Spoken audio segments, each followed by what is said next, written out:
Ambassador Krelks of the Zephyrian Empire adjusted his neural crown as he observed the human delegation entering the Grand Assembly Hall. Like every other species in the Galactic Council, the Zephyrians had long been puzzled by humanity's peculiar diplomatic protocol. While every other civilization's guards bristled with plasma rifles, neural disruptors, and quantum shields, the human guards carried nothing more threatening than ceremonial batons. "Primitive," muttered Thane Vorkel, the Drakmarian representative, his forearms gesturing dismissively at the approaching humans. They must have forgotten the lessons of the Proxima incident. The Proxima incident had been a diplomatic massacre. 3 species ambassadors assassinated when hidden weapons bypassed traditional security. Since then, every delegation had tripled their guard presence and firepower. Every delegation except the humans. Ambassador Elena Rodriguez led her team with quiet confidence, flanked by 2 guards who looked more like athletes than soldiers. Captain Marcus Webb and Lieutenant Sarah Kim moved with fluid precision, their hands empty, their expressions serene. The other species' representatives exchanged glances of barely concealed contempt. The human delegation will now present their trade proposal for the Andromeda shipping lanes, announced the Council's AI moderator. As Rodriguez began her presentation, a subtle vibration rippled through the chamber's quantum field generators, the first sign of trouble. Ambassador Krelks' tactical implant immediately identified the source. A cloaked assassination drone, likely hegemony-built, materializing behind the human delegation. The creature was a masterwork of killing technology, phase-shifted matter, equipped with molecular disruptors that could reduce a being to component atoms in nanoseconds. The targeting systems locked onto Ambassador Rodriguez. What happened next would be discussed in military academies for centuries. Captain Webb didn't reach for a weapon because he didn't need one.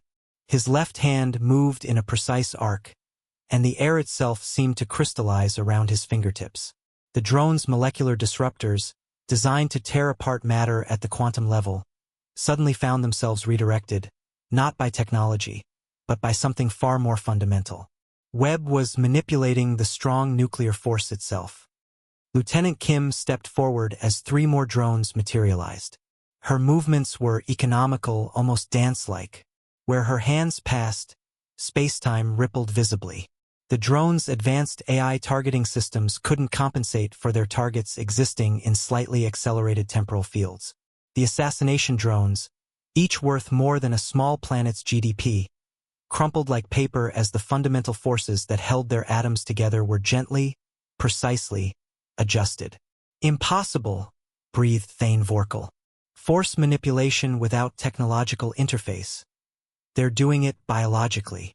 Ambassador Krelks' neural crown was overloading trying to process what he was witnessing.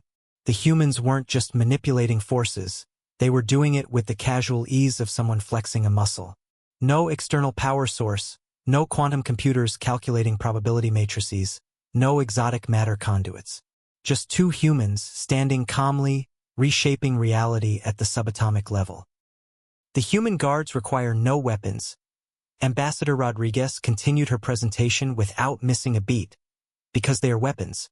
The same evolutionary pressure that gave us opposable thumbs and abstract reasoning also gave some of us the ability to interface directly with quantum fields.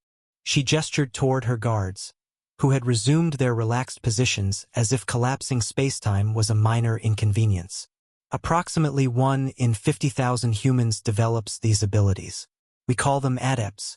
Captain Webb specializes in strong force manipulation. Lieutenant Kim works with temporal mechanics. The silence in the chamber was absolute. Every military strategist present was frantically recalculating every conflict scenario involving humans. Every trade negotiator was suddenly wondering what other capabilities humanity had casually failed to mention. The hegemony operatives who deployed these drones, Rodriguez added with a slight smile, are currently experiencing time at roughly 1/10 normal speed. They'll return to normal temporal flow in approximately 6 hours, at which point Council security can collect them.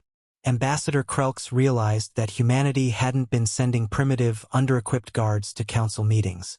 They'd been sending living weapons of mass destruction who were so powerful they didn't need to carry anything more threatening than ceremonial batons. The vote on the Andromeda shipping lanes was unanimous.